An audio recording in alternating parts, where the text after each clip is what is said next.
So today I want to touch on finding hope. I want to explain to you why I find hope to be such a complicated uh, thing. Because in my mind, it is complicated. It's not this thing that um, just go, hey, I've got some hope. Here's some hope. Let's do hope. And especially when you're doing it tough, which many of us are every single day. And it can be easy to become entrenched in a feeling of this concept that you're never going to get hope. Hope is for other people. And I want to explain why I feel like that. And I want to talk about how I'm starting to overcome that thought process, that way of thinking. And hopefully you'll find it helpful. So let's dive in and see what happens. Welcome to Shattered the Podcast. STP is the story of my journey from the depths of mental illness to a place where I could live again. Okay, so let's talk about how I see hope. There was a friend of mine a long time ago. I was working in a radio station, and he was not a friend at the time. He was just a guy that I knew. And he always hung around, and he was technically excellent. So all the IT, all that stuff, if there was ever an issue, he was the guy that we called. But strangely, for an IT guy, he used to hang around us, the announcers, a lot, which was fine. It was not odd. It was just a normal thing that, hey, this guy's hanging out with us. And it suddenly dawned on me one day that I think this guy wants to go on air, which was fine at the station that I was at. We did a lot of community events and we needed extra voices. So I said to him jokingly one day, because not knowing him much, I didn't know, my force of personality is if I see somebody wants to do something, okay, let's just make it happen. Let's just do it. Like, you want to try this? Great. Let's give it a try. Whereas when you're on air and people are listening, it can be quite daunting. It can be quite hard for people. Never was for me. So I just said, did you want to go on air? And he did one of these. And this is going to be hard for people listening because it's easier to convey with my face. But he was like, a big smile on his face. And he was saying, no, I don't want to. But his head was kind of nodding. And you could tell that this is something that he really wanted to do. Now, I didn't know at the time, but it had always been one of his dreams to go on air on radio. It is something ever since he was a little kid. It's something that he dreamed of doing. And he just never had the self-confidence to push himself forward to the point where he could make that dream happen. And after hanging around a radio station and seeing the hard work that goes into presenting, he saw it as being very daunting, but he desperately wanted to do it.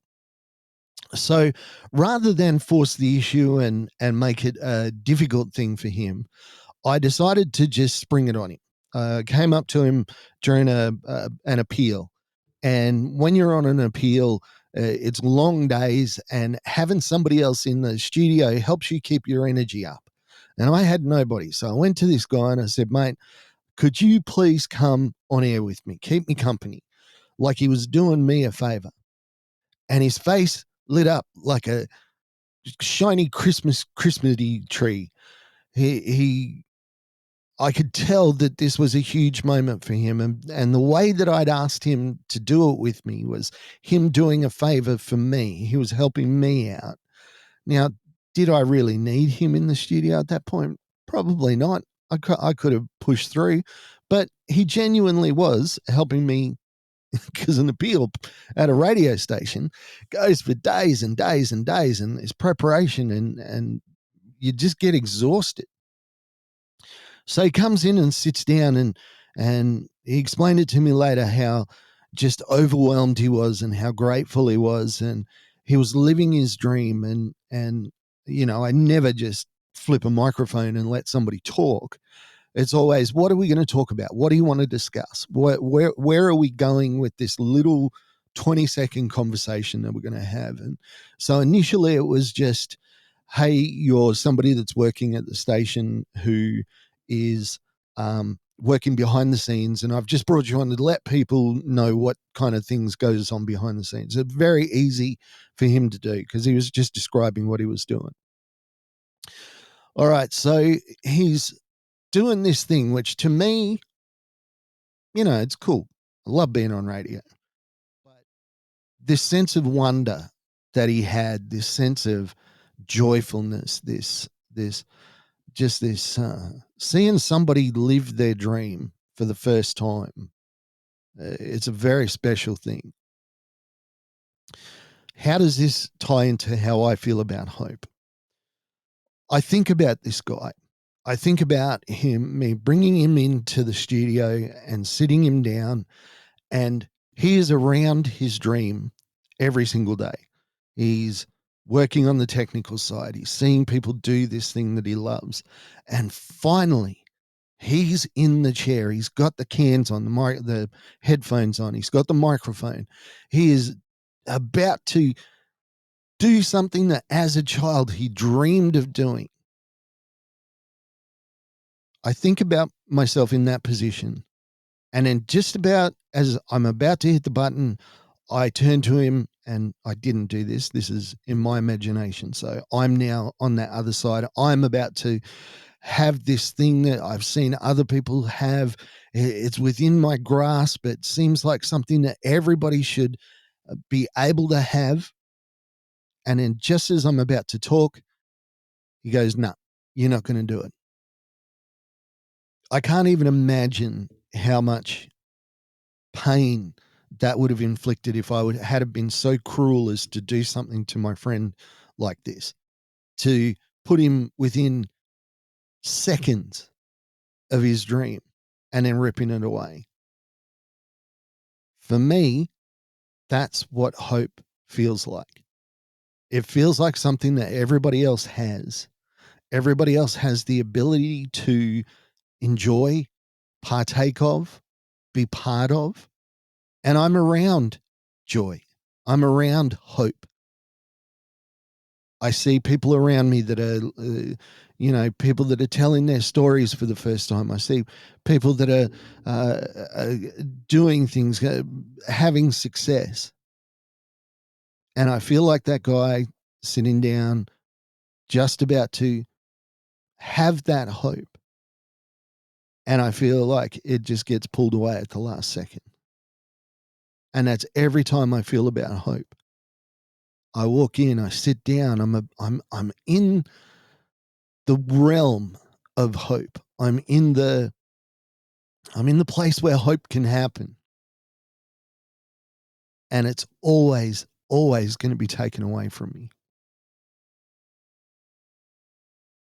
Hope denied it's a tragedy that can't be described. And a life without hope is very, very hard. You're alive because of obligation, because of, I need to be here for such and such. I need to be here to do this, that, and the other. No thought of, I'm here because things are going to get better. All right, here's the good part.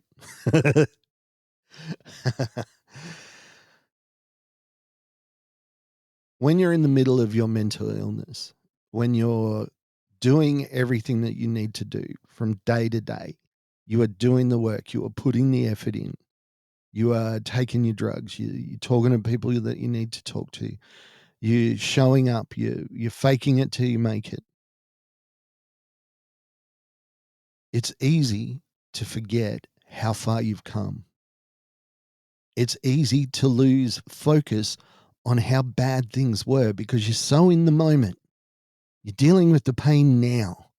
You're not dealing with yesterday's pain. You're not dealing with future pain. You're dealing with pain now. It's the ultimate mindfulness, having a mental illness, because there is no yesterday. There is no tomorrow. It's just now. It either all hurts so much that you can't do anything, or when you can do stuff, you're pretending that the mental illness stuff doesn't exist. I forgot how far I'd come. When something happens now, a couple of years ago would have completely derailed me for weeks, months. Now it might just be minutes. You know, I've learned to curb I have this rage inside me, this rage where, first off, I hate myself, but and I don't know where it comes from, but it's part of my complex PTSD, this hatred, this anger. It's a weird symptom for somebody with PTSD to have, but it's it's like I've got a monster just under the surface. And that monster is quiet a lot of the time now. Why is this the good stuff? For me, hope is not the Instagram hope. I looked up a woman who's got millions of followers, and it's her podcast, her Instagram feed is all about living with her supposed mental illness.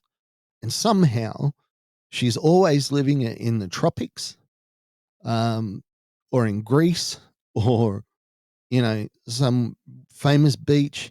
She's always jumping for some reason. Um, like in the still pictures, she's always, and, mental illness, living my best life. Well, that just makes me mad, because that's not what hope looks like. That's somebody's idea of what hope should look like. For me, hope is the idea that I am getting better. Well, not better. I'm doing better. I'm dealing with my mental illness better. My symptoms aren't as powerful and crippling as they were. It's a weird place to find hope. And believe me, I have fought against this. At the organization I volunteer with, where we go into schools, they always talk about how our stories need to be filled with hope and positive uh, motivation to seek help early. Early help seeking and hope. They're the two things. And I could not tell them that the second one just did not apply to me. And they heard me talk about it a lot, and it broke some people's hearts.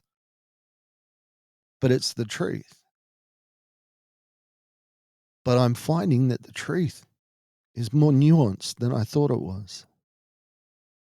The truth is that I am moving in the right direction. And that hope is not that I'm going to live a perfect life, but my hope is that mental illness, while it's still going to be a part of me, isn't going to be all of me. It's going to get less and less. It's a weird place to find hope. But this idea that tomorrow is going to be better, I'm not going to be in the same kind of pain that I have been, that I was in, or that I'm in now. This, for me, I can't even tell you how. I know it doesn't sound like it, but it gives me joy to think about it. It gives me joy to actually be able to say those words, because I never thought that things would get better.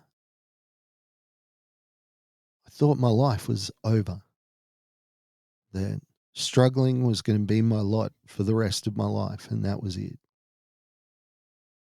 But thankfully, life is so much more than that. And hope is there if you're willing to look. I'll talk to you again next week. Bye for now. Hey, thanks for joining us on Shattered the Podcast. I'm Mark. Special thanks to my producer, Meredith Brosnan, and also to Torian, Kevin, and Lorraine. And we can't forget the amazing band Adelaide, who let us use their song as our theme. For more information, check us out on all your socials, STP Shattered the Podcast.